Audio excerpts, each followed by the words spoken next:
నర్మాల గ్రామస్తుల ప్రాణాలను కాపాడడంలో కీలక పాత్ర పోషించినందుకు కేంద్ర మంత్రి బండి సంజయ్ కుమార్ కు ప్రజలు ఎంతగానో కొనియాడుతున్నారు.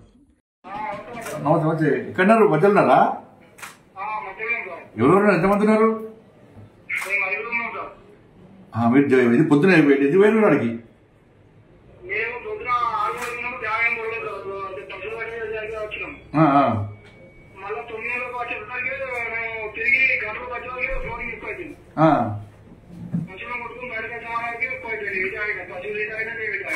వర్షం సడన్ గా బాగుపడ్డది. ఇప్పుడు ఎవరు ఉన్నారు? మీ ఐదుగురు ఎవరు ఉన్నారు?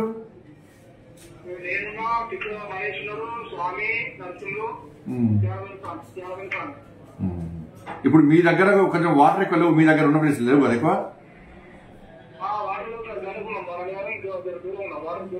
దూరం ఉన్నారా? ధైర్యం ఉండండి, మారుతున్నాను. కలెక్టర్ కూడా వచ్చినాడికి ధైర్యం ఉండండి, నేను మారుతున్నాం. అందరం చూస్తున్నాము, అందరం కూడా అందరం ఉన్నాం, అందరం చూస్తున్నాము. భోజనం గిట్లా వచ్చింది ఏమన్నా?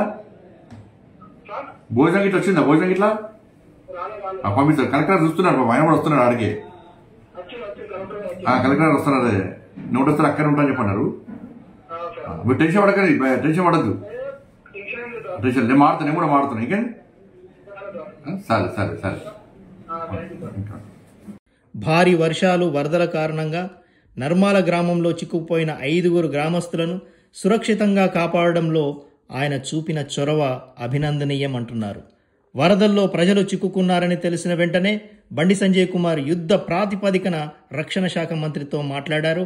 ఆయన విజ్ఞప్తి మేరకు రక్షణ శాఖ తక్షణమే స్పందించి 4 ఆర్మీ హెలికాప్టర్లను పంపించింది. ఈ హెలికాప్టర్లలో 2 నర్మాల గ్రామంలో చిక్కుకున్న 5 విజయవంతంగా కాపాడాయి.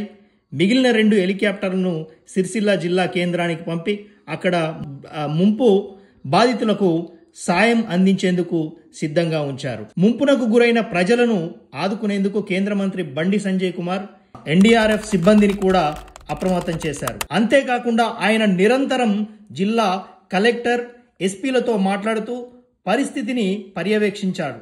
వరదల్లో గల్లంతైన నాగం కుటుంబానికి ఆయన పరామర్శించి వారికి ₹1,00,000 ఆర్థిక సహాయం కూడా అందజేశారు. వరద బాధితులను పరామర్శించి తిరిగి వస్తుండగా నర్మాల గ్రామంలో మాజీ మంత్రి కేటీఆర్ బండి సంజయ్కు ఎదురుపడ్డారు. ఈ సందర్భంగా కేటీఆర్ కేంద్ర మంత్రి వద్దకు వచ్చి అభివాదం చేశారు. ఈ సంఘటన ఇరువురు నాయకుల మధ్య ఉన్న రాజకీయాలకు అతీతమైన మర్యాదలను తెలియజేస్తుంది.